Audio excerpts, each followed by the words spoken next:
Christmas Day, 1929. Stradbally, Ireland.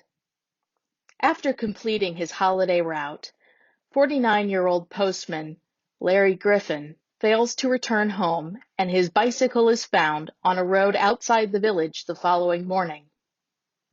Rumours start circulating that Larry was killed after an incident at a local pub, and a massive cover-up took place, so 10 people are eventually charged for their alleged roles in Larry's death.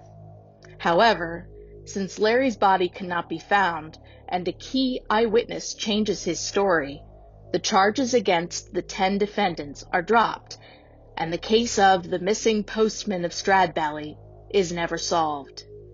After that, the trail went cold.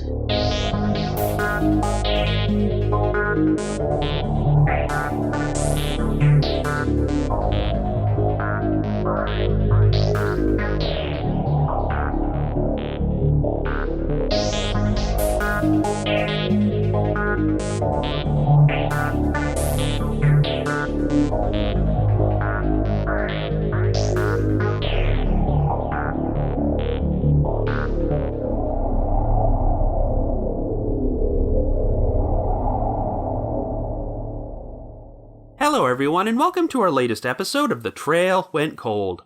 I'm your host Robin Warder, and today we're going to be traveling back over 90 years to cover a very unique Christmas mystery, the 1929 disappearance of Larry Griffin, aka the Missing Postman of Stradbally.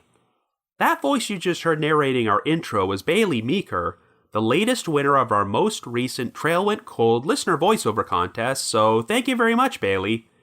This is a popular recurring monthly contest which we've been holding for over 3 years now, and if you'd like to enter and haven't already done so, I will be providing instructions at the end of this episode.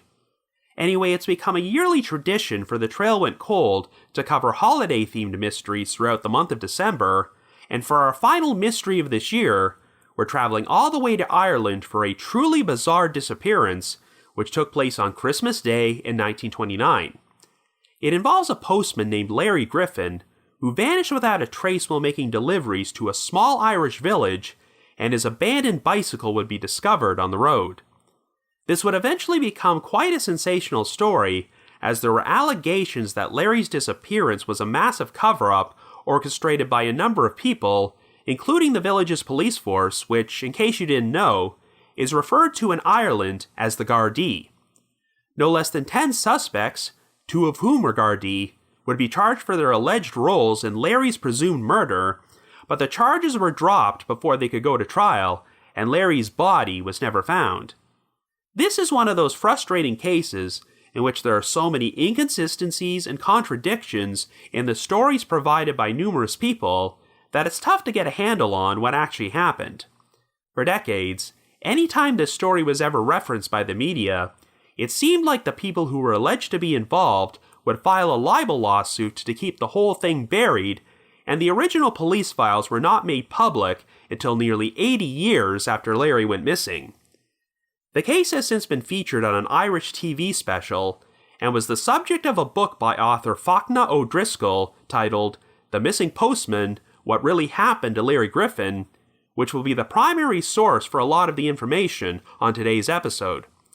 Anyway, before we get started, just a quick reminder that The Trail Went Cold is a weekly podcast, which is currently available for download on several platforms, including Apple Podcasts, Stitcher, Google Podcasts, and Spotify.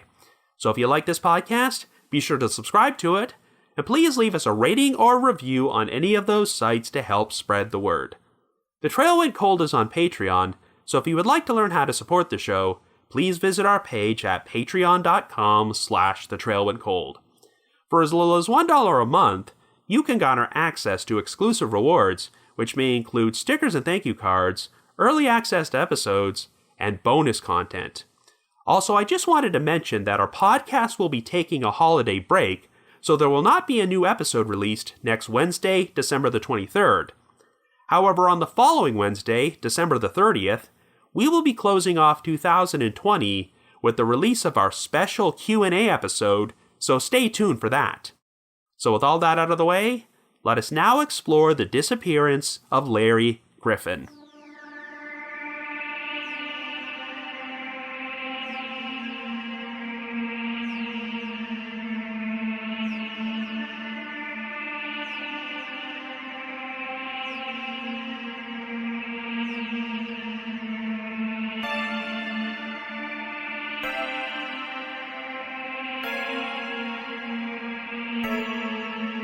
Our story begins in County Waterford, Ireland in 1929, and our central figure is 49-year-old Lawrence Griffin, who goes by the name Larry. Larry lives in the village of Kilmacthomas with his wife Mary Griffin, whom he has been married to for 22 years. The couple currently have 3 adult children, though they have also experienced tragedy and lost both a son and daughter in the past. At the moment, the Griffins are living with their son Jack and daughter Alice, and their second daughter Bridie has since moved to England. Larry is a veteran with many years of service in the British Army, but wound up suffering numerous injuries during World War I, as a shell splinter caused him to lose several of his upper front teeth and a small part of his left ear, and permanently damaged his right arm. After being discharged from the Army, Larry was awarded the British War Medal and the Victory Medal, and he would soon begin his new job as a postman. Over the course of the next decade, Larry became a well-liked figure in the community who was known for performing his job well. On Christmas morning, Larry attended church with his family, but would be obliged to spend the rest of the day making deliveries on his postal route. However, he did not mind this at all, as it was a tradition in the area for residents to offer the postman extra money and hospitality on Christmas Day. Larry's route would take him to the seaside village of Stradbally, which had a population of around 270 people, as well as 400 additional residents who lived in the surrounding countryside. Stradbally was located 8 miles from Kilmacthomas, and it generally took Larry about 40 minutes to travel there on his bicycle. Jack and Alice were planning to attend a Christmas night dance, and before he left on his route, Larry said he would be back sometime between 8 and 9 p.m. in order to give them money. However, Larry never returned home that night, but even though this was uncharacteristic of him, his wife was not initially worried. One of the special gratuities that residents offered the postman after he made his deliveries on Christmas Day were drinks of alcohol, so Mary figured that Larry might have gotten drunk and decided to spend the night at a friend's house because he was in no condition to ride his bicycle back home. That at around 7:30 a.m. the following morning, which is known as St. Stephen's Day in Ireland, the case would take a disturbing turn when a farmer came across Larry's abandoned bicycle. The bicycle was discovered on the right-hand side of Chapel Road, which Larry traveled on his route from Kilmacthomas to Stradbally. This particular location was 2 miles outside of Stradbally, and Larry's empty mailbag, waterproof cover, overalls, and cycling cape were all strapped to the bicycle's carrier. Even though its back tire was flat, the bicycle itself appeared to be undamaged. Since there didn't seem to be any sign of Larry in the area, he was officially reported missing to the Gardaí, and a massive search effort was launched. This particular section of Chapel Road was adjacent to some marshlands known as the Glen Bog, so there was speculation that Larry might have wandered off the road and fallen into one of the bog's deep holes, but no trace of him could be found. At the time, there was literally only one motor vehicle available in the entire village of Stradbally, which was owned by Thomas Cashin, the head principal of a school in a neighboring village. Cashin would use his car to drive around the Gardaí during their search efforts, but we'll talk more about him in a little while.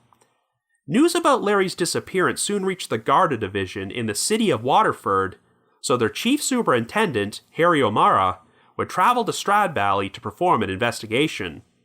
O'Mara was able to confirm that Larry had made his scheduled deliveries in Stradbally on Christmas Day and checked in at their post office before leaving sometime after 6 p.m. At the time, the Stradbally Gardaí consisted of 5 men. They were led by Sergeant James Cullinan, and his subordinates were Gardaí Edward DeLay, Patrick Frawley, William Murphy, and John Sullivan. Each of them claimed they had not seen Larry leave Stradbally that night, but when asked if they believed he might have been drunk at the time, they expressed their belief that he was sober. However, other residents of the village who had encountered Larry told O'Mara that they suspected he had become intoxicated. There were a number of odd discrepancies, as it was common practice for Larry to pick up mail at a convent and cottage located just outside of Stradbally whenever he rode back home to Kilmacthomas. But Larry had not collected their mail on Christmas night, even though he would have passed by those locations before he arrived at the spot on Chapel Road where his bicycle was discovered. Furthermore, a resident told O'Mara that he had passed by this particular spot at around 4 a.m. on St. Stephen's Day, but did not see Larry's bicycle there at that time. Well, Larry continued to remain a missing person for the next 2 weeks, but on January 6, 1930, O'Mara was contacted by a priest from a neighboring village. The priest informed O'Mara of his suspicions that the Stradbally Gardaí were covering up Larry's disappearance, and advised O'Mara to speak with a 16-year-old local youth named John Power. O'Mara decided to interview Power, who told him that on Christmas night, he had been hanging out in Stradbally's town square with 3 male companions. The group had been standing outside Whelan's, a pub owned by 60-year-old Patrick Whelan, who went by the nickname Paddy. Paddy lived there with his wife Bridget and 4 of their children, and the pub was located next door to the post office. Power claimed that at around 6:30 p.m., he saw Larry Griffin walking alongside Garda Edward DeLay, who was pushing Larry's bicycle. According to Power, Larry appeared to be heavily intoxicated and seemed to be on the verge of throwing up. Both Larry and DeLay then rounded a corner and never returned, and Power claimed that he and his companions hung around outside Whelan's for another hour or so before they went their separate ways. O'Mara subsequently interviewed the other 3 men who were with Power, and they all corroborated his story about having seen Larry with Garda DeLay. This prompted O'Mara to re-interview DeLay, who confirmed that he had been with Larry on Christmas night, and when O'Mara asked why he never mentioned this the first time they spoke, DeLay simply replied that he did not believe it was important. DeLay claimed that after they rounded the corner, he walked Larry about 50 yards down the road before Larry climbed onto his bicycle and rode away. But contrary to the eyewitness accounts, DeLay maintained that Larry was not drunk at that time. DeLay then said he returned to the village and met up with Sissy Whelan, the 19-year-old daughter of pub owner Paddy Whelan, and they both walked to a beach called Stradbally Cove. After they went their separate ways at 10 p.m., DeLay claimed that he returned to the Garda barracks and spent the rest of the night there. Well, even though John Power and his companions never reported seeing DeLay and Sissy Whelan together outside the pub, Sissy was later interviewed by O'Mara, and she corroborated DeLay's story. In addition, Gardaí Murphy and Sullivan would also back up DeLay's claims that he returned to the barracks that night.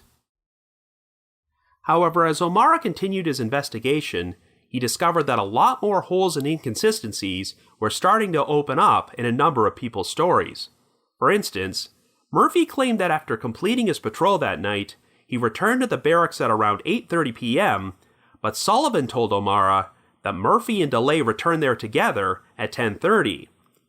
A lot of the focus began to center on Whelan's, as 2 years earlier, Ireland had instituted a law which made it illegal for pubs to serve alcohol on Christmas Day. O'Mara eventually learned that after completing his deliveries, Larry had joined up with DeLay, and they both decided to visit Garda Patrick Frawley, who lived with his wife and children in a flat above the post office.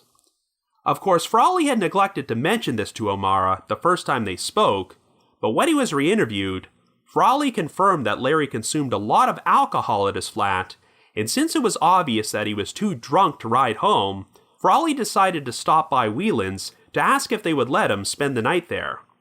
However, while Frawley was walking towards the back door, he realized he was being followed by his superior, Sergeant Cullinan, who was stopping by Whelan's to make sure they were not serving alcohol on Christmas night. This made Frawley decide against asking Paddy Whelan if Larry could spend the night, so he quickly returned to his flat. Cullinan would later confirm that he stopped by Whelan's at both 6 and 6:35 p.m. that night to ensure they weren't serving alcohol, and each time, there was no one else inside the pub besides the Whelan family. Afterward, both Cullinan and Frawley left to go spend the evening going on patrol together in the nearby village of Bunmahan. O'Mara began to suspect that after they left Frawley's apartment together, DeLay led Larry around the corner so they could enter Whelan's through the back door, which would account for why John Power and his companions never saw them again. Sissy Whelan's story about spending the evening with DeLay at Stradbally Cove was contradicted by a number of witnesses who claimed they had seen Sissy inside the pub throughout the evening. Well, this prompted both Sissy and DeLay to change their story, as they now claimed that they had actually been having a secret meetup near the pub.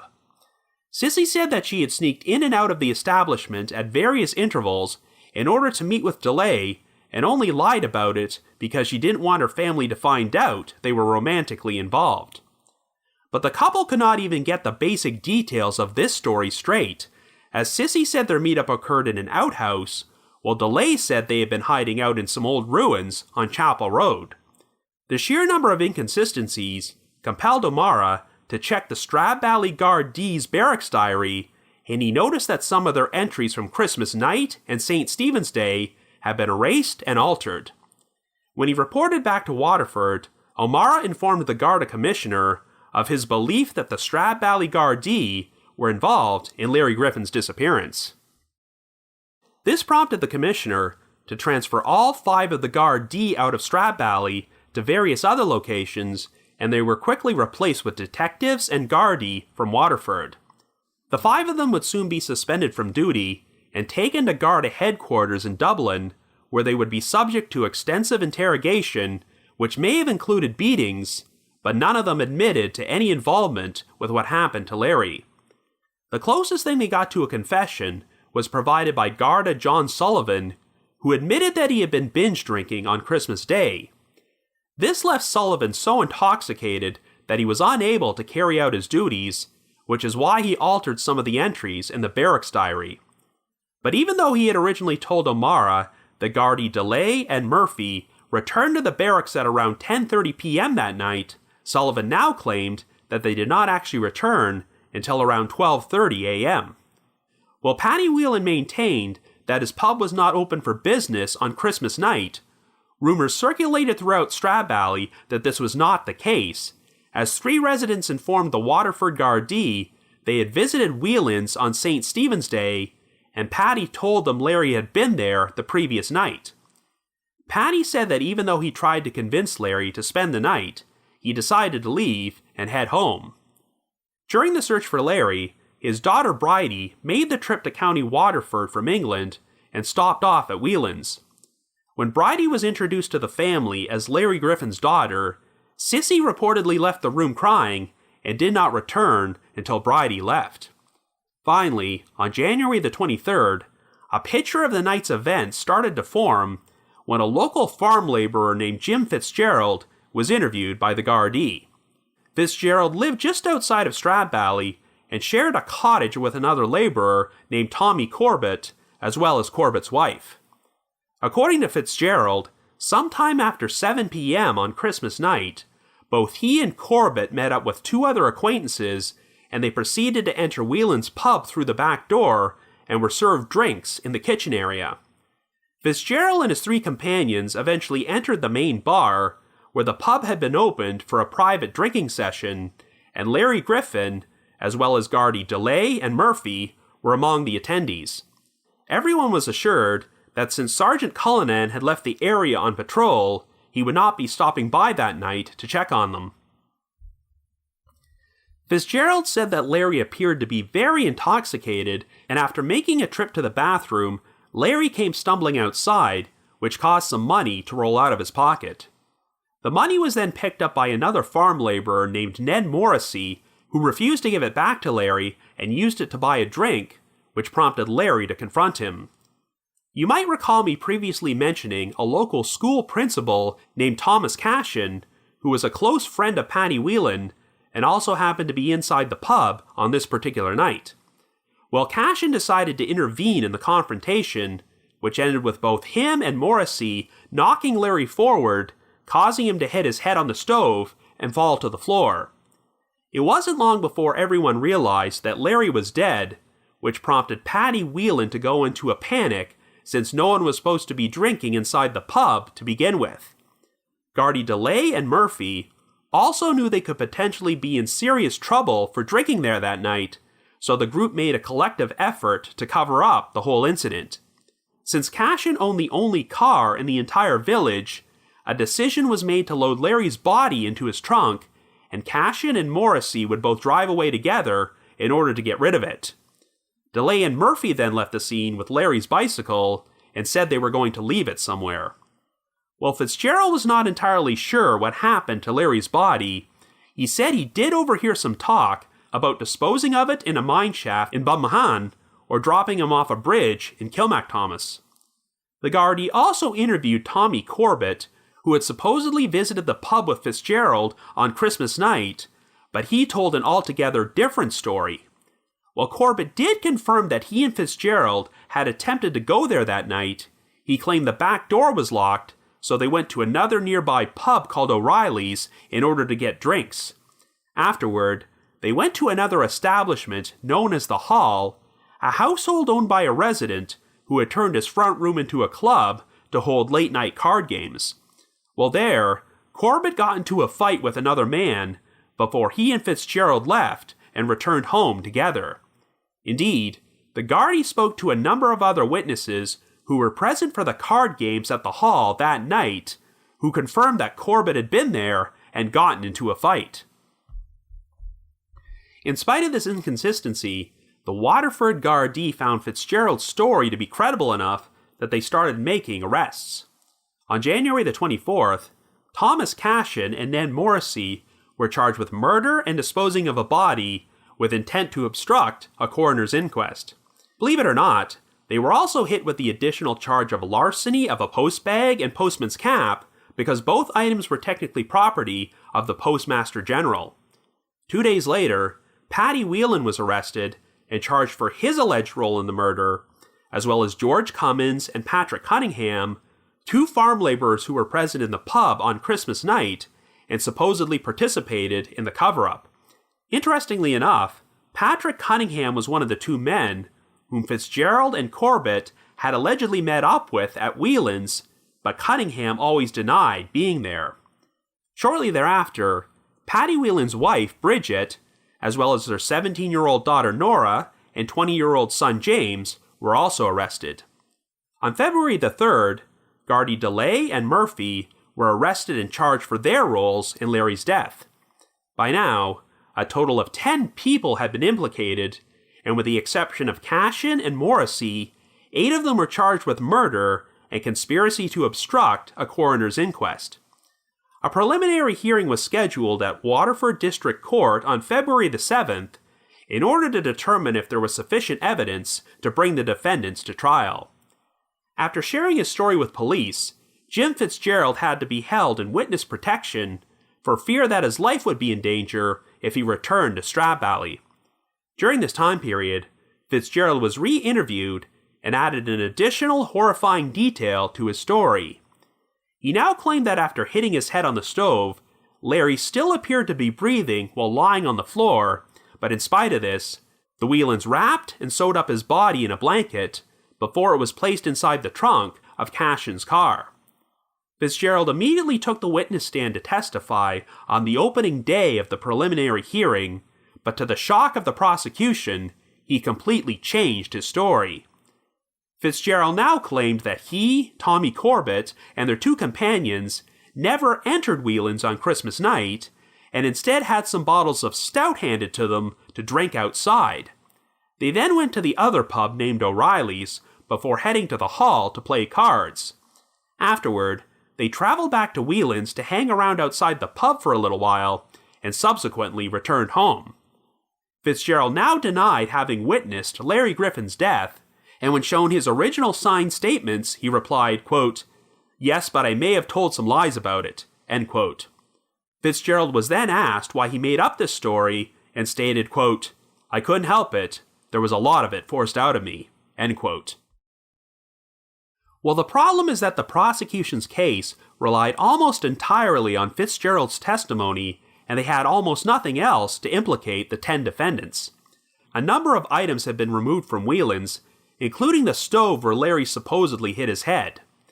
Items were also removed from the homes of the defendants accused of being involved in Larry's death, as well as Thomas Cashin's car. While some of these items appeared to have traces of blood on them, a pathologist would testify that the samples were either too small or contaminated to test, and the blood which could be tested turned out not to be human. There were a few items seized from Whelan's which did have human blood on them, such as a blanket cloth and a stocking, but the pathologist concluded that it was likely menstrual blood, which belonged to one of the Whelan daughters. Over the course of an entire month, the prosecution would keep causing delays by making multiple requests for the defendants to be remanded in custody, as they believed they were on the verge of recovering Larry's body. Some abandoned mine shafts in the area were searched, but there was one near Bunmahan which drew a particular amount of interest. A local female resident claimed that late on Christmas night, she was awakened by the sound of some screeching car brakes. When she looked outside the window, the woman said she saw a car parked in the distance at a spot which appeared to be next to an old copper mine shaft. The car remained there for 10 minutes before it drove away, though upon further reflection, the woman said she was not entirely sure if this event actually took place on Christmas night or one of the nights after it. In spite of this, an attempt was made to search the mine shaft, but in total, it was around 350 feet deep, and 100 feet of that was water.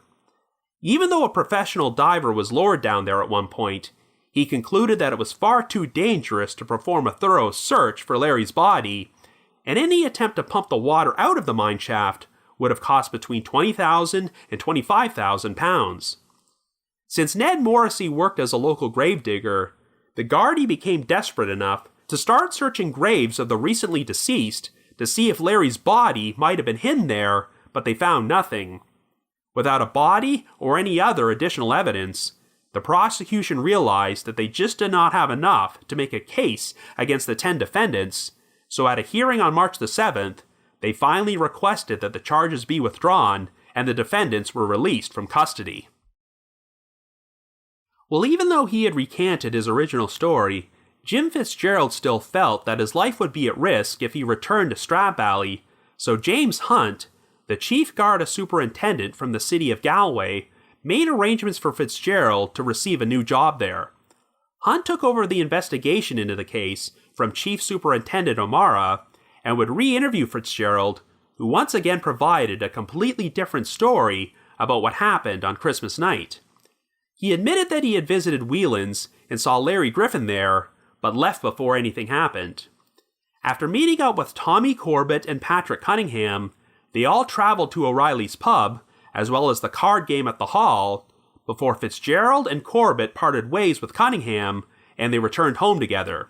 However, Fitzgerald now claimed that Cunningham had gone back to Whelan's on his own and personally witnessed Larry Griffin's death. Cunningham then shared this story with Corbett, who subsequently told it to Fitzgerald. So essentially, the original story Fitzgerald had shared with the Gardaí was his own second-hand retelling of what Cunningham had supposedly seen.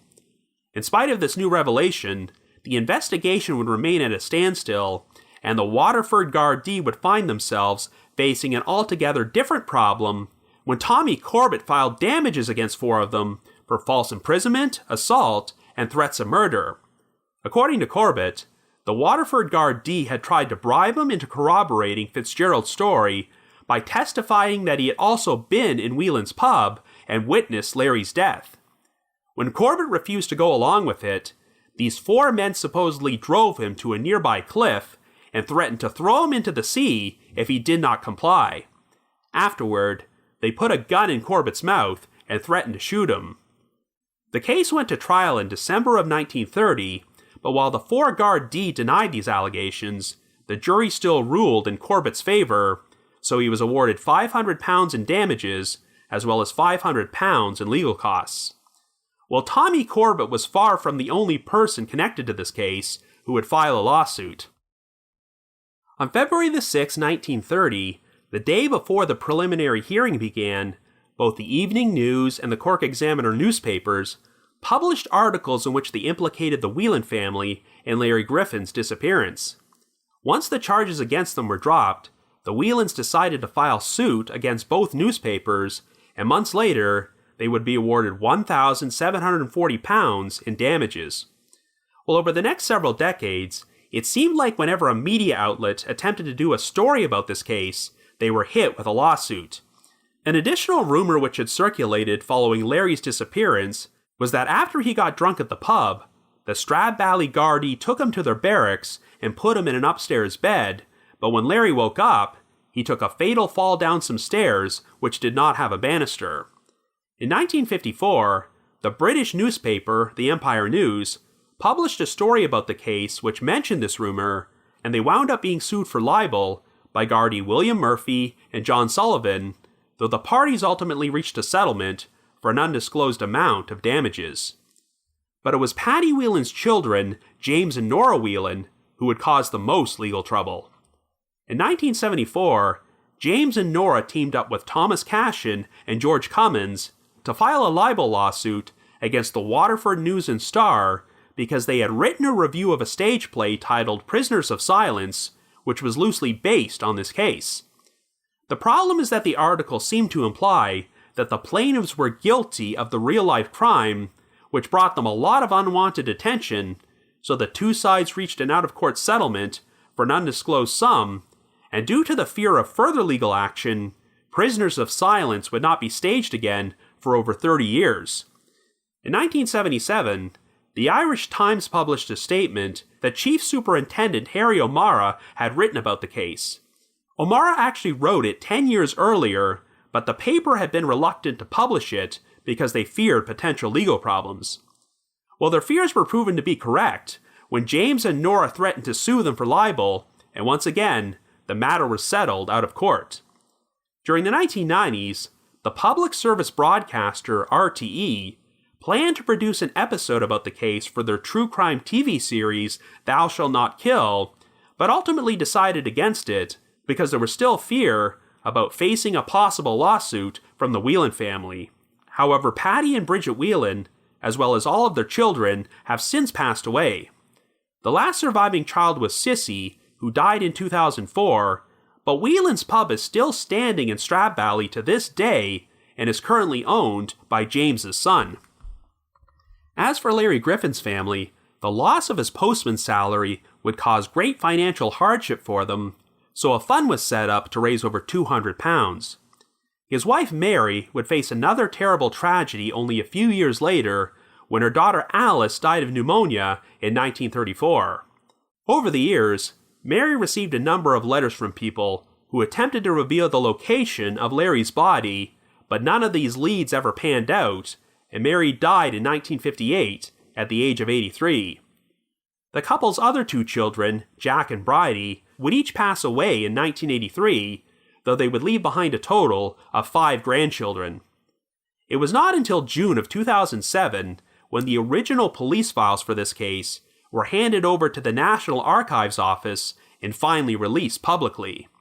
Within 2 years, RTE would produce a documentary series titled CSI, where each episode explored an historical true crime case. The release of the police files allowed them to put together an episode about Larry Griffin's story titled The Missing Postman, and almost immediately after the episode aired, thousands of additional pages of documentation from the case were made available. Unfortunately, all of the pieces of physical evidence which were collected during the original investigation could no longer be found, which eliminated the possibility of DNA or advanced forensic testing. Nevertheless, author Fachna O'Driscoll was able to use this material to put together a definitive account of this case in a book titled The Missing Postman: What Really Happened to Larry Griffin, which would be released in 2011. In December of 2019, a memorial plaque was unveiled in tribute of Larry Griffin at the former post office in Kilmacthomas. Many of Larry's surviving descendants were in attendance, including the widow of his son Jack, who also happened to be named Bridie and was 99 years old by that point. While the newfound attention the story has received over the past decade has helped ensure that it will not be forgotten, the full truth about what actually happened to the missing postman of Stradbally remains an unsolved mystery. So I guess you could say, the trail went cold.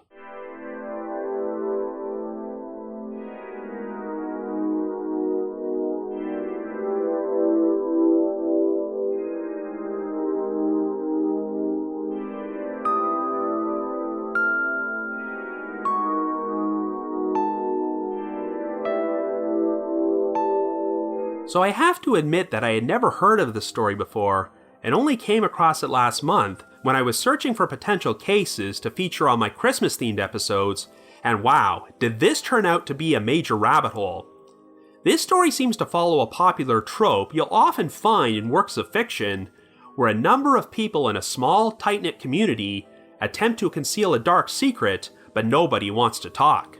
The story goes that even though everyone with first-hand knowledge about the disappearance of Larry Griffin has long passed away, if you visit the village of Stradbally today and attempt to inquire about this story, you will not be met with a very warm reception.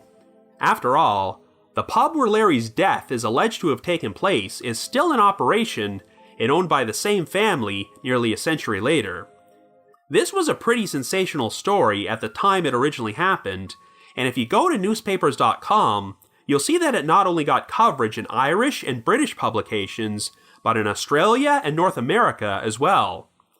However, once the charges were dropped against the 10 defendants, it was pretty much a guarantee that anyone who attempted to write about this case would find themselves hit with a lawsuit. One of the biggest ironies of this story is that being charged with murder may have actually saved the Whelan family from financial ruin. By the end of 1929, Paddy Whelan was way behind in his rent to his landlords, and he had recently lost a lawsuit to one of his suppliers for non-payment of goods. But months later, he got a pretty hefty payout after suing the Evening News and the Cork Examiner for libel, and combined with a loan he received from Thomas Cashin, this gave him enough money to pay off his debts and keep the pub, which would later be inherited by his son and grandson. And while we're going to talk more about Cashin in a little while, would he have been willing to provide this loan if he had not also been implicated in the crime?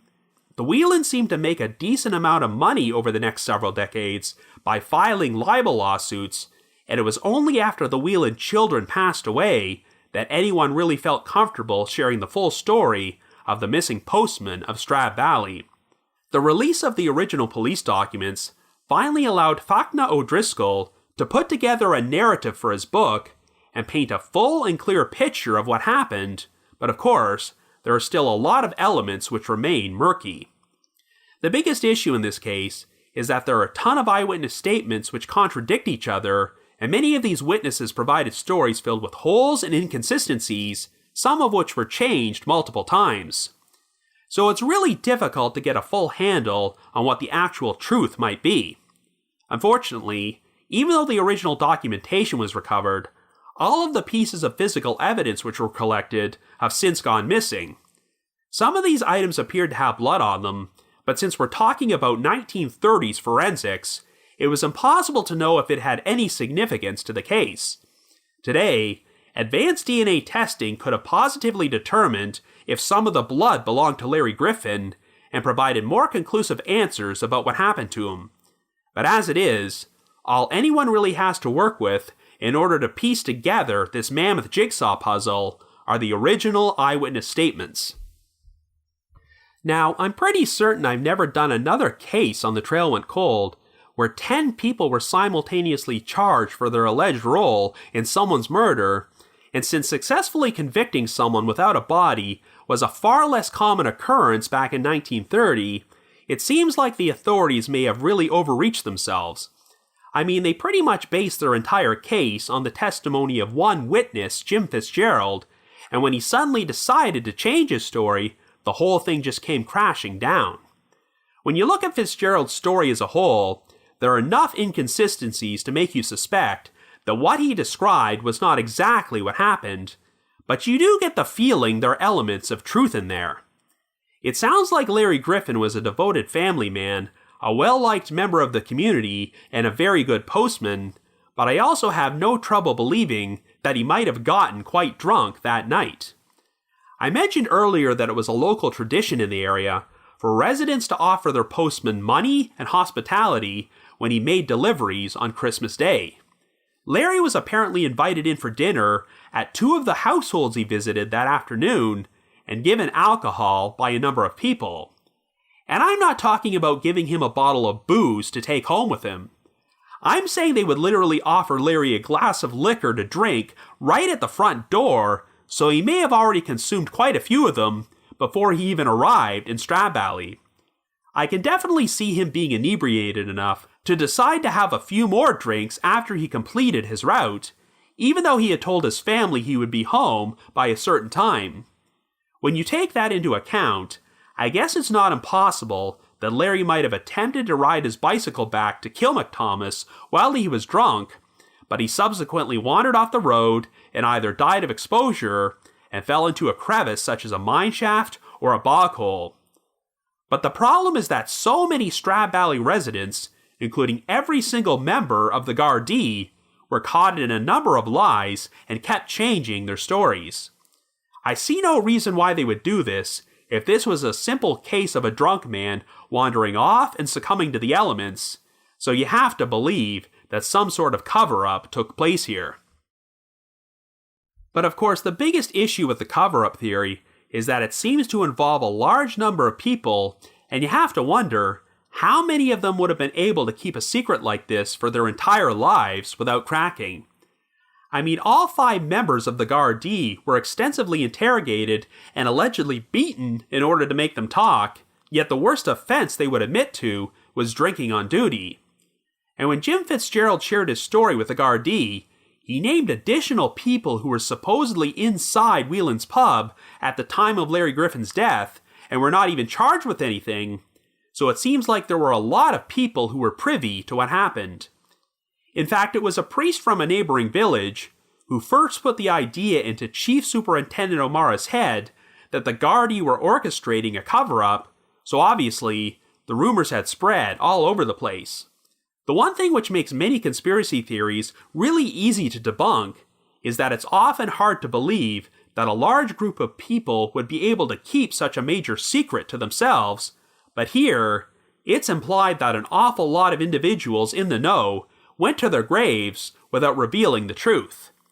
However, let's break down Jim Fitzgerald's original story.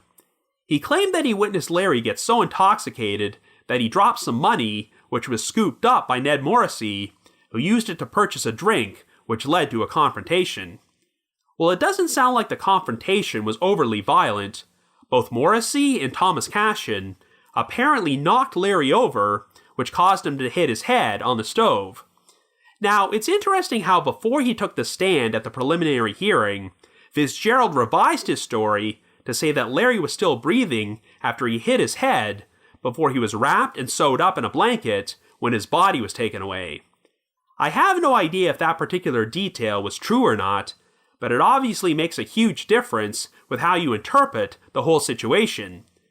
Covering up the death of someone who died in a freak accident is one thing, but if Larry survived hitting his head, and the responsible parties denied him medical attention and disposed of his body, then that's straight up murder. In retrospect, it should have been a major red flag for investigators that Fitzgerald changed such an important detail before he testified. Whatever happened, you can understand why a decision would have been made to cover the whole thing up, because everyone who was drinking inside that pub on Christmas Day was technically breaking the law. Paddy Whelan's entire business and his family's reputation would have been ruined if it came out that he was serving alcohol in his establishment that night and someone died. Thomas Cashin had to take on the responsibility of using his car to transport Larry's body, but as a school principal, I'm sure he was quite worried about his social standing if anyone found out he was present when this incident took place. And Gardaí DeLay and Murphy obviously would have been motivated to cover up the fact that they were drinking, which is why they agreed to move Larry's bicycle. Ultimately, it was the inconsistent and constantly changing stories from the Stradbally Gardaí which convinced Chief Superintendent O'Mara that something was seriously amiss, and this wasn't your standard missing persons investigation. It's interesting how during their original questioning, all 5 of the local Gardaí claimed they never saw Larry leave the village on Christmas night, but made it a point to mention that they believed he was sober. How could they have been so sure of that if they never actually saw him? I'm sure their superior, Sergeant Cullinan, was not directly involved with what happened to Larry, but I'm sure he realized that if the truth about this incident came out, it would have exposed some major flaws with how he was running everything. Likewise, Garda Frawley was probably not involved either, but he elected not to tell O'Mara that Larry had been drinking with him in his flat that night. It was only after John Power informed O'Mara that he had seen an intoxicated-looking Larry hanging out with Garda Delay that they all backtracked and kept changing their stories. Since 3 other witnesses corroborated Power's account, and none of them wavered from their original story, there's no reason to believe they were lying. Now, I think one of the strangest aspects of the investigation is the handling of Paddy Whelan's daughter, Sissy. As you recall, Delay told O'Mara that he spent a good chunk of the evening hanging out with Sissy, but once again, this story did not hold water, since other witnesses reported seeing Sissy inside the pub that night. Sissy even went so far as to provide Delay with an alibi which turned out to be false, so I've always wondered, why wasn't she arrested? To recap, the members of the Whelan family who were charged with complicity in Larry's death were Paddy, his wife Bridget, and 2 of their children, James and Nora. The Whelans had 5 children in total, including a daughter who was living in England at this time, and a son named Philip, who was only 12 years old. But even though James and Nora may have participated in the cover-up, I still don't understand why they were arrested and not Sissy. After all, Sissy flat out lied to Chief Superintendent O'Mara on numerous occasions, so you could argue that she had greater complicity in the crime. In his book, The Missing Postman, Faulkner O'Driscoll even acknowledges that there's nothing in the original police files which explains why the rest of the Whelan family was charged, but Sissy wasn't. So that might give you an idea of just how shaky the prosecution's original case was, and why they may have seriously overreached when they attempted to bring a total of 10 people to court. The point is that there's really no reason for Sissy or Delay to have lied so much about their whereabouts that night, unless they wanted to keep up the facade that Larry Griffin never set foot inside Whelan's pub. There's also some question about why George Cummins and Patrick Cunningham, 2 farm laborers who happened to be in the pub that night, were charged for their complicity in the crime, even though there were other people present who weren't. In Fitzgerald's original statement, he said that Cummins helped load Larry's body into the trunk, so I guess I can see why they charged him, but it doesn't look like Fitzgerald ever specifically mentioned Cunningham doing anything to participate in the cover-up. As you recall, Cunningham was one of the 2 men that Fitzgerald and Tommy Corbett supposedly met up with when they entered the pub and drank together in the kitchen area. The other person was a young man named Jim Murphy, but here's where one of the biggest holes opens up in Fitzgerald's story. I keep mentioning that John Power spent a good chunk of the evening hanging out with 3 male companions outside Whelan's when they saw Larry walking alongside Garda Delay. Well, one of these companions just happened to be Jim Murphy, and he always denied meeting up with Fitzgerald and Corbett, and maintained that he never set foot inside the pub that night. Indeed, Power and his other 2 companions corroborated this, claiming that the entire group just walked off and went their separate ways. Once again, these 4 men always stuck to the same story, but why would Fitzgerald place himself there with Murphy? Granted, given how drunk everyone seems to have been that night, this could explain some of Fitzgerald's inconsistencies, but let's also not forget Tommy Corbett's original story. Remember, Corbett always claimed that since the back door for Whelan's was locked, he and Fitzgerald never entered the pub, so they went to another pub named O'Reilly's before heading to the hall to play cards. And while Corbett placed Patrick Cunningham as being with them while all this was going on, he never mentioned meeting up with Jim Murphy. Indeed, even though Cunningham was arrested for his alleged role in the murder, he also maintained that he never set foot inside Whelan's and had spent most of the evening with Corbett and Fitzgerald. I think one of the most important details in this entire case is the fact that Corbett reportedly got into a fight with another man while they were frequenting the hall. Even though there are so many contradictory details about the events which took place on Christmas night, this fight is one of the few things which everyone seemed to be fairly consistent about, as there were a number of independent eyewitnesses, including the guy Corbett got into a fight with, who confirmed that this incident took place at the hall. In fact, some of these witnesses even placed Jim Fitzgerald as being there when it happened. But here's one of the oddest aspects of Fitzgerald's original story. Even though he provided vivid details about witnessing the death of Larry Griffin and the subsequent cover-up, it's not quite clear if he ever said what he did afterward. Did he, Corbett, and Cunningham just leave the pub and head over to the hall to play some cards? That does seem like a pretty odd thing to do after you've witnessed a murder. Yet given the amount of witnesses who placed them at the hall and recalled seeing Corbett participate in a fight, it seems likely that they did go there at some point on Christmas night. I think it says a lot that Corbett filed for damages against the Waterford Gardaí, alleging that they attempted to bribe and torture him into corroborating Fitzgerald's story, but Corbett refused to do that and never admitted to being present when Larry's death took place. However, like I mentioned earlier, Fitzgerald's account was so vivid that you can't help but think there had to be some truth to it. Indeed, the guy was a rather simple laborer with very little education, so it's doubtful that he would have had the imagination to dream up such an elaborate story like that from scratch. But as you recall, after the preliminary hearing, Fitzgerald was re-interviewed and shared an all-new story in which he implied that he had been acting as a surrogate for the person who actually did witness these events, Patrick Cunningham. Fitzgerald's new story was pretty consistent with Corbett's, in that after spending the night at O'Reilly's pub and the hall, they returned home together and split off from Cunningham.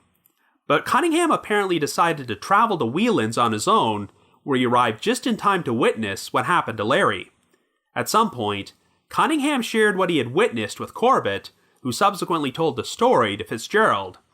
And for whatever reason, when Fitzgerald was interviewed by the Gardaí, he decided to share a version of this story in which he placed himself in Cunningham's shoes.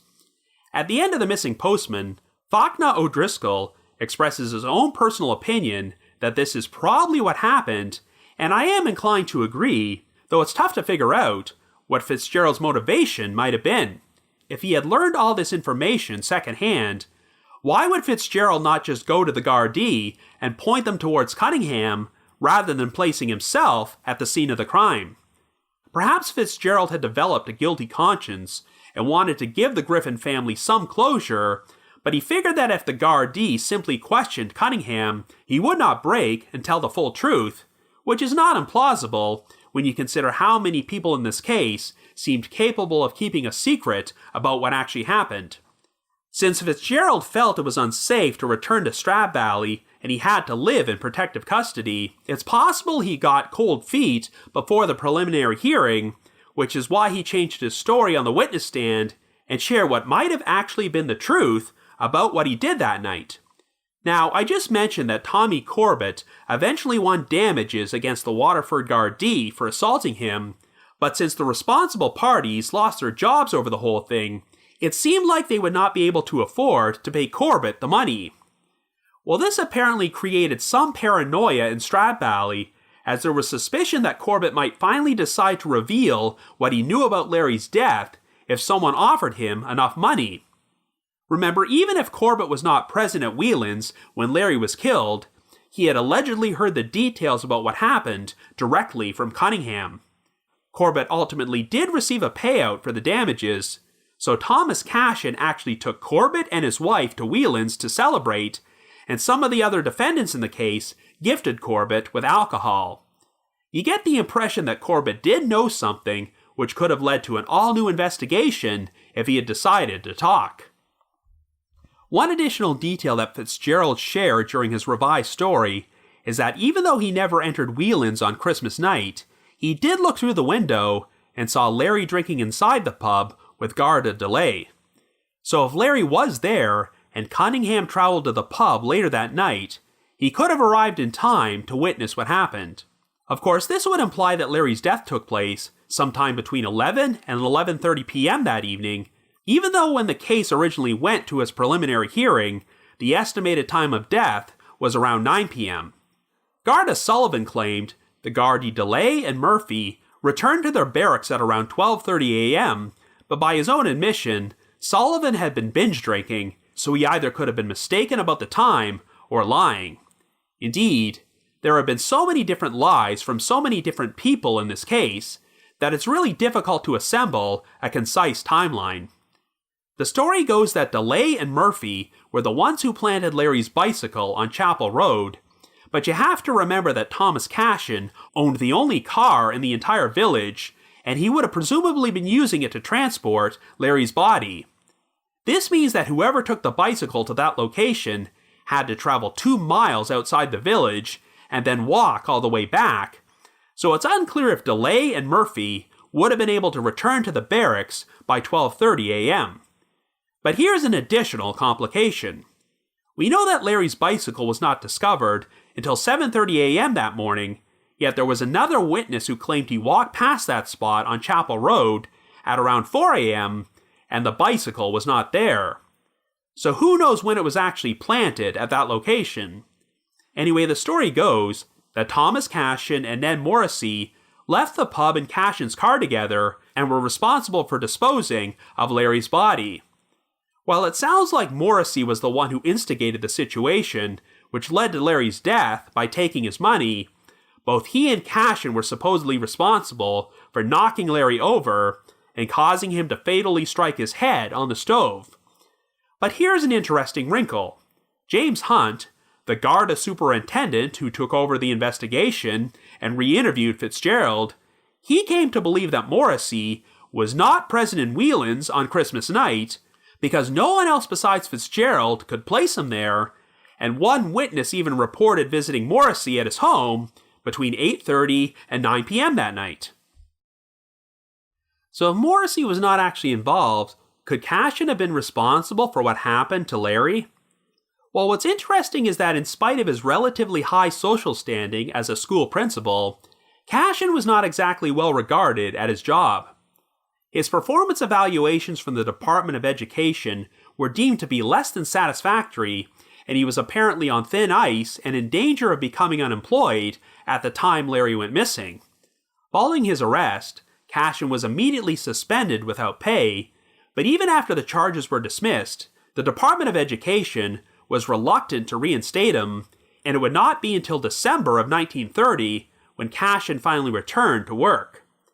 If Cashin was conclusively implicated in another man's death, it certainly would have spelled the end of his career.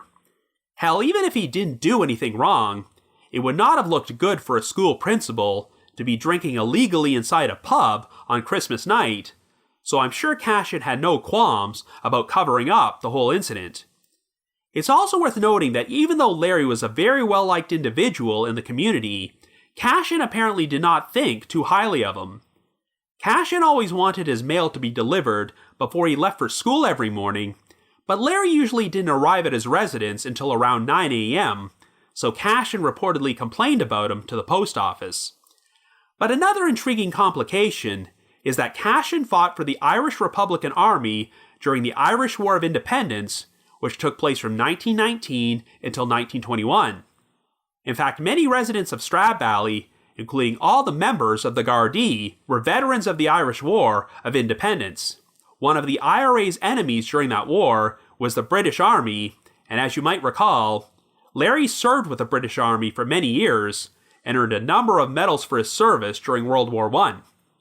Given that Cashin did not get along with Larry, you have to consider the possibility that perhaps their different allegiances caused some additional tension between them, and I have seen this presented as a possible theory during online discussions about this case. Of course, since Larry was a very respected citizen and had been discharged from the British Army before the Irish War of Independence even began, I'm not sure his previous service would have been held against him, but it does provide another potential reason for why so many people seemed willing to cover up Larry's death. Oddly enough, Cashin was never formally interviewed by the Gardaí, though they did speak to his wife, who provided him with an alibi for most of Christmas Day. She claimed he never went to Whelan's pub, and that they went to bed together at 10:15 p.m., but of course, given the amount of secrecy in this case, it would not surprise me at all if Cashin's wife was willing to lie for him. Overall, I am inclined to believe that Larry's death was accidental rather than premeditated, but what happened to his body? Well, I do think the most likely explanation is that he wound up in a mine shaft somewhere and the abandoned copper mine located near Bunmahan seems like a logical spot. This is where a local resident reported hearing and seeing a car parked near the mine shaft on Christmas night, and she said it remained there for about 10 minutes before it drove away. The woman later claimed that she couldn't be 100% certain if she saw the car on December the 25th or possibly a few nights later, but considering the fact that Thomas Cashin owned the only car in the entire village of Stradbally, that's a very narrow pool of vehicles to choose from. Granted, Bunmahan is located nearly 5 miles outside Stradbally, and I can't be 100% certain how many total residents of County Waterford owned cars during this time period. But if that vehicle did not belong to Cashin, then who did it belong to, and what were they doing there? I think the sighting is pretty significant, no matter what night it happened. Even if this sighting did not actually take place on Christmas night, someone still could have moved Larry's body there from another location at a later date. Even though this mine shaft was searched, it was so deep underground, and there was so much water, that even a professional diver deemed it too dangerous to go down there. In addition, the current could have easily taken Larry's body into the sea, so I don't think it was possible to perform a thorough search of that mine shaft with the equipment they had available in 1930. Faulkner O'Driscoll has actually gone to visit this location in recent years, but discovered that the shaft was filled in a long time ago. So if Larry's body was put down there, I'm sure it's completely unrecoverable after all these years, and that's a shame, because all his family ever really wanted was to give him a proper Christian burial. I've already done a few episodes on this podcast about cases where someone went missing or died under suspicious circumstances while attending a social get-together, which allegedly involved drinking or drugs, and it was suspected that the responsible parties conspired to cover the whole thing up. However, it's still pretty remarkable to find a story like this, where the alleged cover-up involved so many people, and most of them managed to keep their mouths shut and live with the burden of this dark secret for decades. For this reason, I have considered the possibility that the whole pub story is pure fiction, and something else happened to Larry that night. But if so, why were so many different people caught in so many different lies? It seems clear to me that there was some sort of conspiracy, and even though no one was ever officially convicted for their role in this crime, the incident seemed to do immense damage to a number of reputations, which the village of Stradbally is still trying to shake to this day.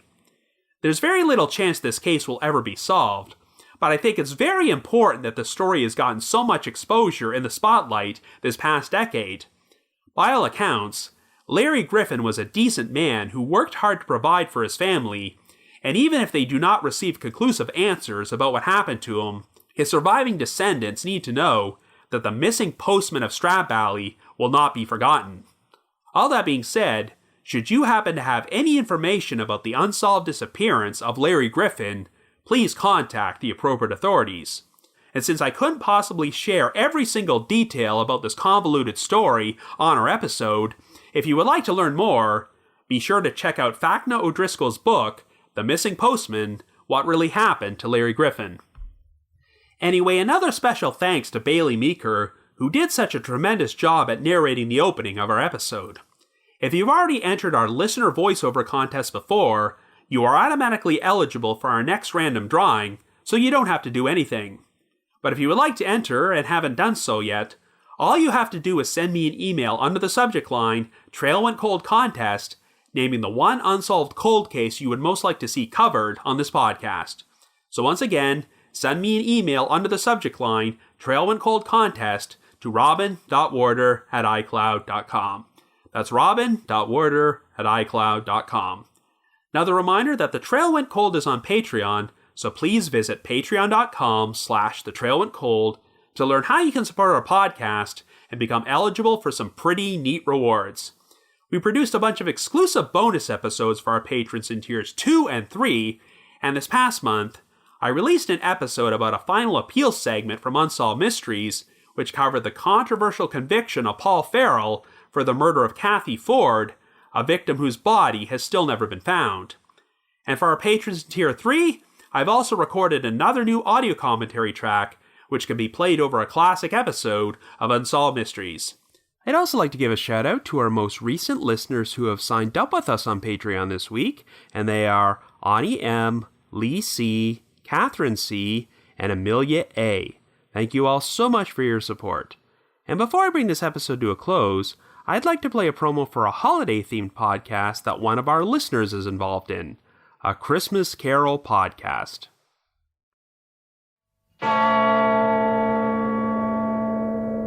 About 100 years ago, the country was in the midst of a global pandemic. People wore masks and practiced social distancing in an effort to flatten the curve. We connected as a country by gathering around radios with our families and being delighted by stories that thrilled, entertained, and distracted us. Third Wall Productions is taking that idea and updating it for today's times. A Christmas Carol podcast unites performers from our past and present with a firm eye on our future.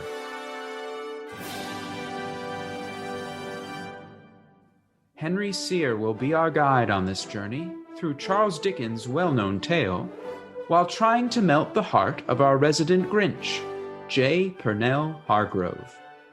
Join the two of them and our cast of talented voices for a story full of colorful ghosts, lessons learned, and holiday joy.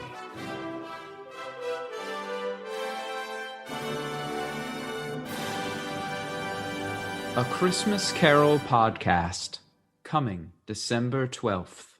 I'd also like to announce that next year, provided that it becomes safe to travel again, The Trail Went Cold is going to be appearing on Podcast Row at 2 separate CrimeCon events. The regular CrimeCon, which takes place at the Fairmont Hotel in Austin, Texas, from June 4th to the 6th, and the very first CrimeCon UK, which is being held at the Leonardo Royal Hotel and Spa in London the following weekend on June 12th and the 13th. If you would like to purchase tickets to either event, we have a special promo code you can use to get a 10% discount, and it applies to both the Austin and London events. So to receive 10% off, either visit crimecon.com or crimecon.co.uk and enter the promo code COLD21. That's COLD21. In addition, I also wanted to provide another reminder that I hold live streaming sessions on a platform called Get Vocal. Every Thursday night from 7 until 8 p.m. Eastern Time, I host what is essentially an after show for each week's podcast episode, where I have an interactive discussion about the featured case from said episode and answer questions and address comments from listeners. I always include a link to these sessions in our show notes of every episode, so be sure to check there for more information or visit getvocal.com. That's GETVOKL.com. I also just wanted to give another shout out to my supporters at the Unsolved Mysteries message board at the Sitcoms Online forum and the Unresolved Mysteries subreddit. I need to provide a big thanks to Miguel Foote, who edits and assembles this podcast together for me, and Vince Nitro, who composes the eerie music you hear on every episode. If you haven't already, you can like us on Facebook, follow us on Twitter, or leave us a rating or review on Apple Podcasts, Stitcher, Google Podcasts, or Spotify. Anyway, like I mentioned in the intro, our podcast is going to be taking next Wednesday off for Christmas, but we will return 2 weeks from now on Wednesday, December the 30th, in order to close off the year with a special Q&A episode. I know that 2020 has been a pretty rough year for everyone, but we still wish you all a safe and happy holiday season, so join us again in 2 weeks for this year's final episode of The Trail Went Cold.